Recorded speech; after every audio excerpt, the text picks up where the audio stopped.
이 두 사건 다 시신을 유기하거나 매장을 했던 그 장소가 본인의 부모님 산소 근처라고 하는 점이죠. 흔치 않잖아요. 흔치는 않죠. 흔치는 않는데 네. 심리적인 측면에서 부모 근처에 시신을 묻는다라고 하는 것은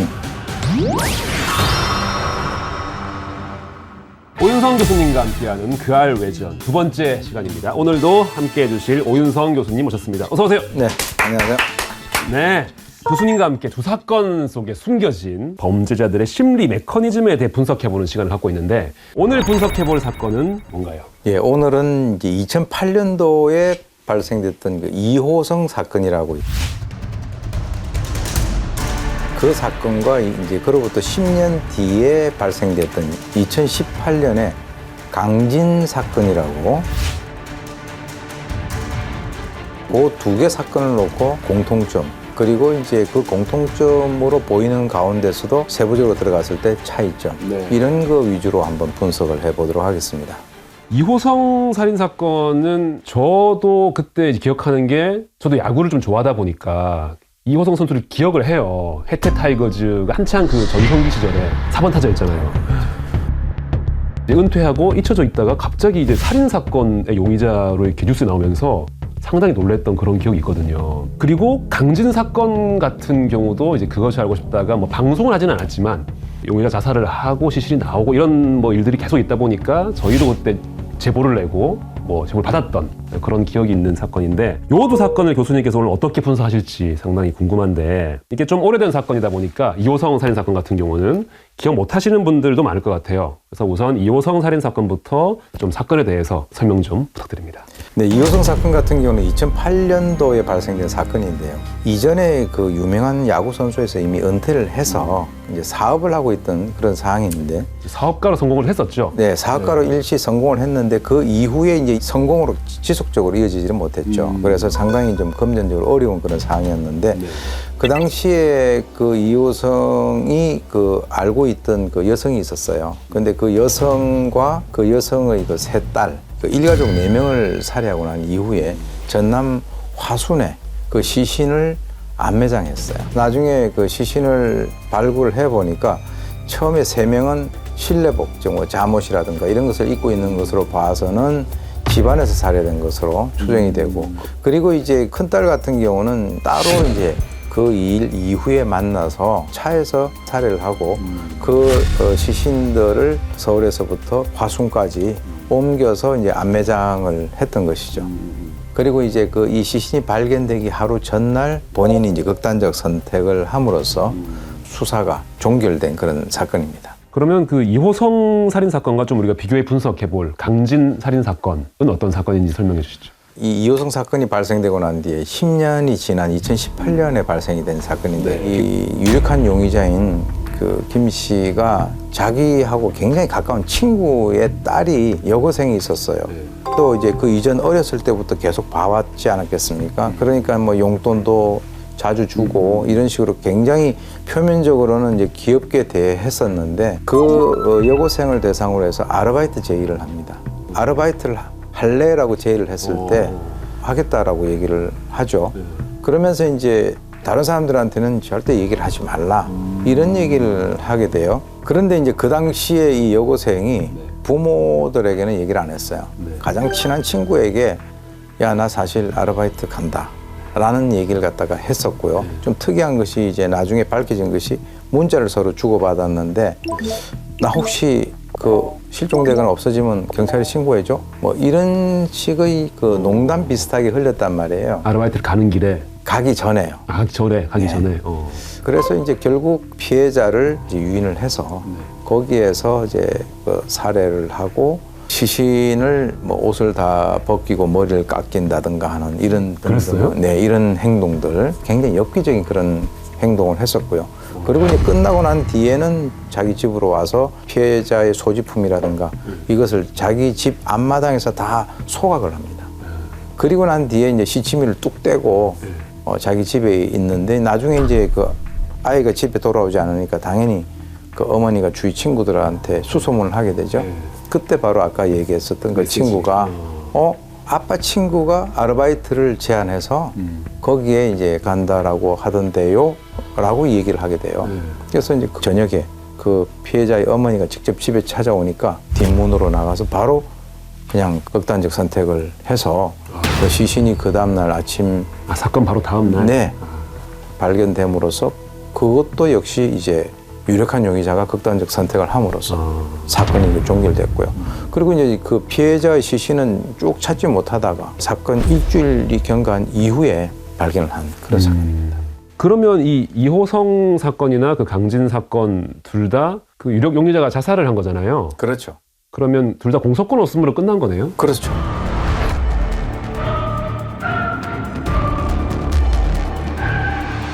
(2008년과 2018년) 그 10년의 간극을 두고 벌어진 두 사건에 대해서 지금부터 하나하나 분석을 좀 해볼 텐데, 처음 이야기해볼 특징이 뭔가요? 이 두 개 사건이 계획범죄라는 거죠. 계획범죄다. 네, 범행을 시작을 하기 이전부터 나는 범행을 하고 난 뒤에 저 사람들 또는 이 사람을 살해해야 되겠다라고 하는 것을 염두에 두고 범행을 실행했다는 거죠. 두 사건 다요. 네, 살해라고 하는 그 시점을 놓고 이전에 있었던 그 여러 과정을 한번 살펴보면 이호성 사건 같은 경우는 그 일이 있기 얼마 전부터 이 여성의 그 예금을 뽑아가지고 다른 은행에다가 또 예치를 하고 그것을 나중에 또 찾아서 현금화하는 그런 과정이 하나 있고요.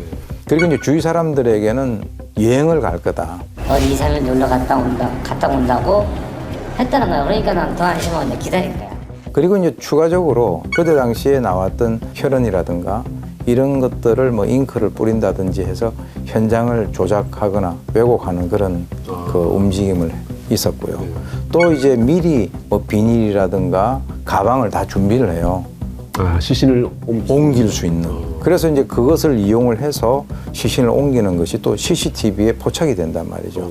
그걸 보게 되면 이거는 이미 다 계획을 하고 준비를 했다는 것이고. 마치 여행 간다고 했으니까 그 여행 가방 자연스럽게 그걸 다 고려했을 수도 있고. 예.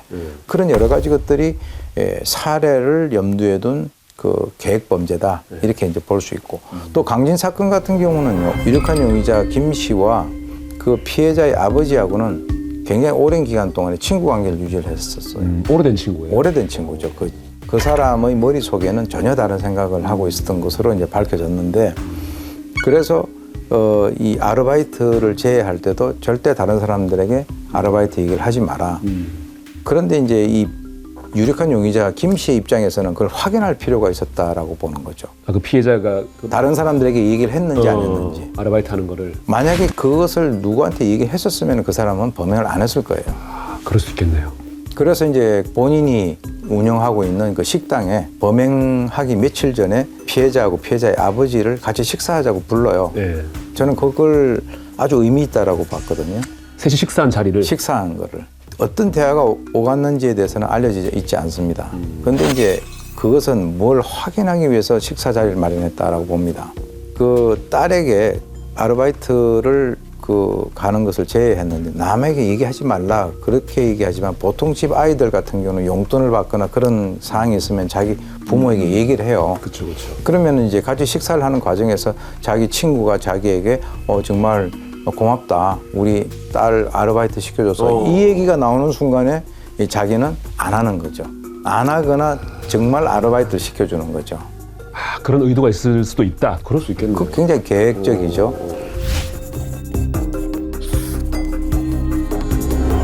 만약에 강진 사건 같은 경우는 그 아르바이트 한다라고 하는 그 사실 자체가 알려지지 않았다면 이거는 영구 미제 사건이 됐을 가능성이 매우 크다는 거예요. 왜 그러냐면 김 씨가 자기 친구의 딸을 불러낼 때 뭐가 없어졌냐면 통장하고 도장이 없어졌어요. 누구의 통장? 그 여학생의 통장과 도장이 없어졌다는 것은 뭘 의미하냐. 그 가출과 연관을 시킬 수 있어요. 실종됐을 경우에. 우리가 보통 외출할 때 어디 나갈 때 통장하고 도장 들고 나가는 학생이 어디가 있습니까? 그렇죠. 예. 그리고 이제 그 나중에 시신을 처리하는 이런 여러 가지 것들도 보게 되면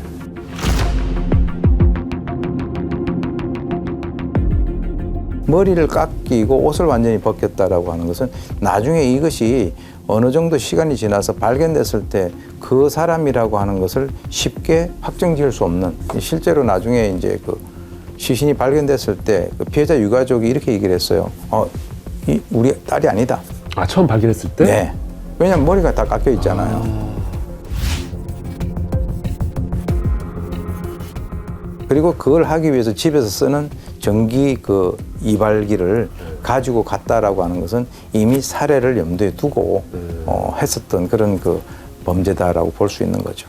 듣고 보니까 정말 좀 완전 범죄를 꿈꿨다라고 생각이 드네요. 강진 사건 같은. 강진 사건은 그야말로 완전 범죄를 꿈꾸기 위해서 오랜 기간 동안 공을 많이 들였다는 거예요. 이호성 사건 같은 경우는 완전 범죄라고 우리가 딱 부러지게 얘기하기 어려운 점이 있는 것이, 이호성 같은 경우는 이미 그 어떤 부채가 200억 이상이 이제 문제가 돼서 지속적으로 어떤 압박을 받는 그런 상황이었어요. 피해자로부터 본인이 은행에서 그 인출한 그 돈의 액수가 2억이 넘지가 않았단 말이죠. 1억 몇천이었는데 그것을 일부는 자기 그 친척에게 넘겼고 일부는 마지막까지 있었던 그 내연녀에게 돈의 일부를 줬단 말이죠. 그러니까 마치 뭔가의 마지막을 정리하는 듯한 그런 모습을 보였다는 거예요. 이 강진 사건하고는 좀 다른 것이 그 여성을 포함해서 나머지 그 딸들과 같이 여행을 간다라고 하는 얘기를 갖다가 다 했기 때문에 어느 정도 시간이 지나게 되면 그 사람들이 돌아오지 않았을 때 경찰이 수사를 한다라고 하는 것은 그는 이미 정해진 수순이라는 거죠. 강진 사건과 이것은 완전 범죄라고 하는 그 차원에서는 조금 그 결이 좀 다르죠. 근데 듣고 보니까 그러면 이호성은 내가 이 범행을 저지르면 내가 범인이라는 게 밝혀질 거다라는 네. 걸 알고도 이걸 계획했다는 거잖아요. 그렇죠. 근데 만약에 그 본인의 그 극단적 선택까지 계획을 한 거라면 그걸 포함하는 완전 범죄일 수도 있는 거 아니에요? 그렇죠. 이호성 같은 경우는 이게 자기의 어떤 그 전체적인 플랜이 나중에 최종적인 극단적 선택까지 염두에 뒀을 가능성이 높고. 네.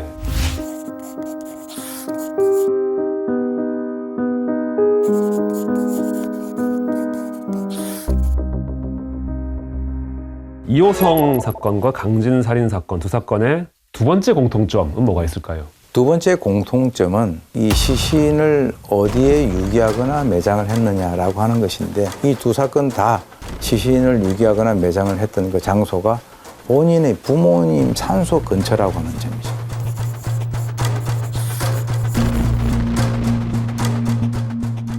부모가 묻혀 있는 그 무덤 근처에다가 유기를 한다라는 사건을 사실 저는 처음 들어보거든요.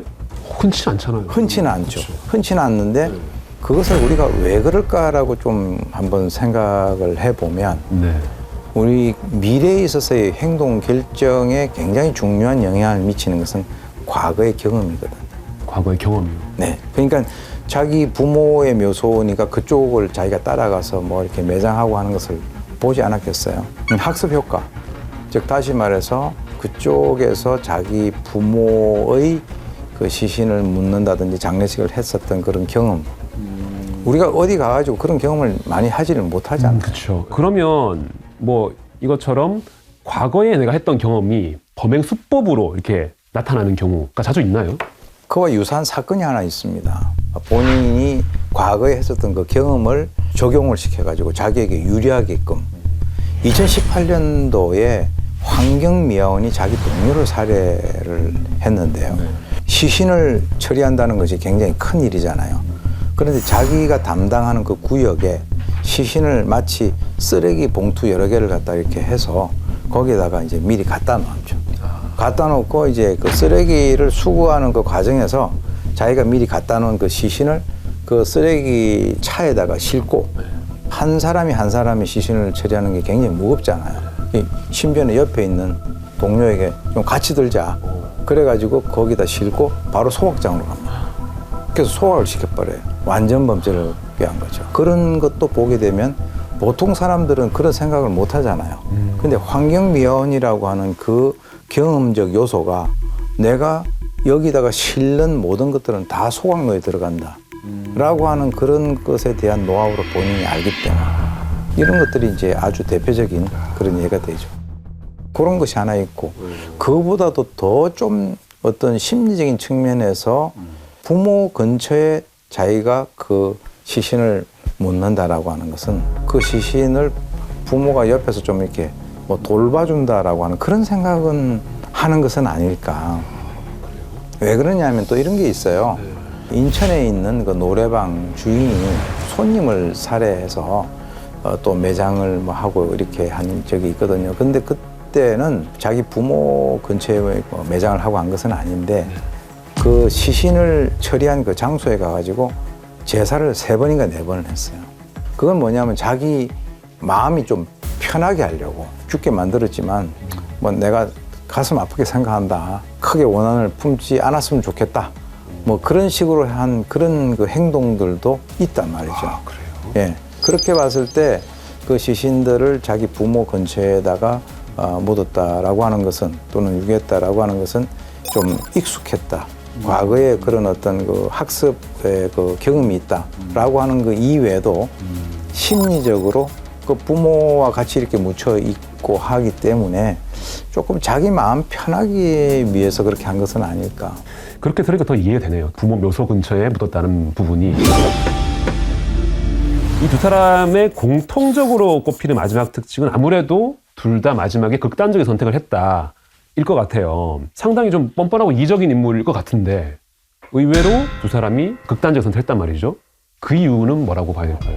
이호성 같은 경우는 그 이전에 굉장히 알려진 그런 그 야구 선수였고 인기가 대단했죠. 아, 그렇죠. 그리고 이제 결과적으로는 본인이 이미 그러한 그 범행을 저질렀기 때문에 경찰의 수사의 칼날이 자기를 갖다가 점차적으로 향하고 있다라고 하는 것도 어느 정도 인식을 했을 텐데 만약에 본인이 거기에서 검거가 된다면 그 얼마나 큰 사건이 되겠습니까? 그렇죠. 예, 본인으로서는 그걸 감당할 수 없는 그 굴욕적인 그런 사항이다라고 생각을 했었을 가능성이 높고 그렇기 때문에 이호성 사건 같은 경우는 그 사건의 최종적인 그 결말을 본인이 이미 예견을 했었던 것이고 그리고 이제 강진 사건 같은 경우는 전혀 결말을 즉 극단적 선택을 생각을 안 했을 거라는 거죠. 왜냐하면 완벽한 완전 범죄를 추구했기 때문에 바로 이제 그날 적발이 돼버렸잖아요.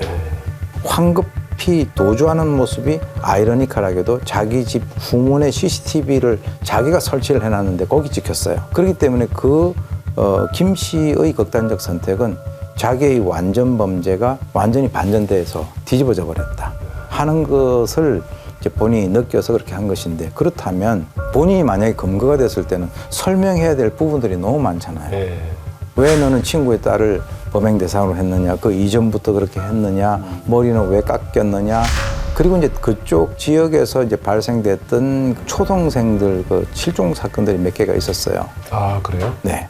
그래서 이제 그와 연관돼서 또 본인에게 또 여러 가지 어떤 질문이 들어올 수 있는 그런 부분도 있고 그래서 결과적으로는 이 두 사람 다 극단적인 선택을 한 것은 본인이 검거됐을 때 그 감당할 수 있는 그런 것을 놓고 봤을 때 본인이 감당하기 힘들겠다라고 생각을 했을 수가 있어요. 그래서 겉으로 볼 때 또 이 두 사건이 똑같이 극단적 선택을 했지만 그 극단적 선택에 대한 결정을 이호성 같은 경우는 조금 이전에 했었을 가능성이 있고 이 강진 사건 같은 경우는 피해자의 어머니가 찾아오고 전화가 오고 했을 때 그때 했을 가능성이 크다는 거죠.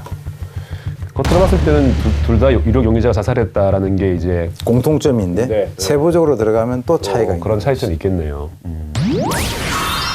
돈 때문에 일가족 4명을 끔찍하게 살해한 이호성 그리고 자신의 친구, 딸을 잔인하게 살해한 김 씨. 이 두 사건 모두 이제 피해자의 억울한 죽음에 대해서 제대로 뭐 밝히지 못하고 이렇게 잊혀져 가고 있는 사실이 참 안타까운데 이번에 이 두 사건을 이렇게 비교 분석해 보면서 좀 생각해 볼 수 있는 점이 있다면 뭐가 있을까요? 이호성 사건 같은 경우는 4명의 그 억울한 피해자가 발생이 됐고 또 강진 사건 같은 경우는 정말 또 피지도 못한 그런 그 어린 그 여학생이 또 이제 사망한 그런 사건인데 사실은 이제 결과적으로 두 사람 다 극단적 선택을 했기 때문에 정확하게 이 사건의 그 원인에 대해서는 수사 과정 자체가 없기 때문에 그 원인을 파악을 정확하게 하기는 어렵습니다. 그런데 이제 법적으로는 뭐 공소권 없음으로 끝나지만 학자들이나 이런 사람들이 이 사건들에 대해서 그 어떤 심리라든가 이런 것들에 대해서 이제 상세하게 분석을 하는 이유는 이와의 그 유사한 그런 사건들이 발생되지 않기를 바라는 그런 마음에서 이제 분석을 하는 것인데, 예컨대 아까 강진 사건 같은 경우는 그 피해 여학생이 자기 친구에게 혹시나 뭐 실종되면은 경찰에 신고해줘라고 하는 것이, 그거는 본능적으로 본인이 그 당시에 느꼈다는 거예요. 네, 그렇죠. 이런 여러 가지 사건들이 앞으로도 발생될 수 있는 가능성은 있다라고 봅니다. 그래서 이 주위에 있는 가깝다라고 생각을 하지만 또 관계를 맺고 나가는 그 과정에서 뭐 좀 이상한 징후 같은 것이 있다라고 하면 좀 때로는 이렇게 한 번씩 그 좌우를 살펴볼 수 있는 그런 여유, 뭐 이런 것들을 좀 느끼는 계기가 됐으면 하는 바람입니다. 뭐 공소권 없음으로 수사는 종결됐지만 이런 사건들이 그냥 나중에 좀 시간이 그 경과함에 따라서 다 잊혀버리는 것보다는 이런 사건들에 있어서의 우리가 주의해야 될 점들을 도출시킴으로써 또 다른 피해자가 될 수 있는 그 가능성이 있는 많은 사람들이 그것을 알아차린다라고 하는 그러한 것이 매우 중요하다고 봅니다. 네. 오윤성 교수님과 함께하는 그알 외전 두 번째 시간은 여기서 마치고 다음 시간에 더욱더 날카로운 분석 기대하겠습니다. 감사합니다.